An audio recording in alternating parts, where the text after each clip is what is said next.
అవనికి వెలుగులు పంచే ఆదిత్యుడు అంధకారంలో వదిలేశాడు. కడుపు కోతగా భావించి కన్న తల్లి అనాథగా వదిలేసింది.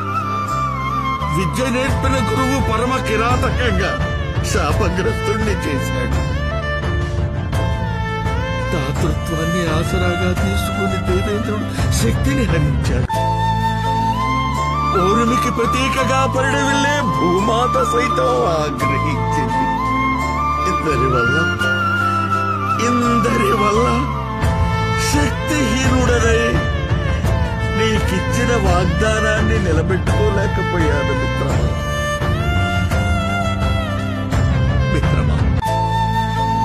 నీ దయముందురా జీవితం ఎంత. ఈ జన్మకే కాదు హితుడా, జన్మ జన్మలకే ఈ రాధేయుడు నీ విధేయుడే మిత్రమా.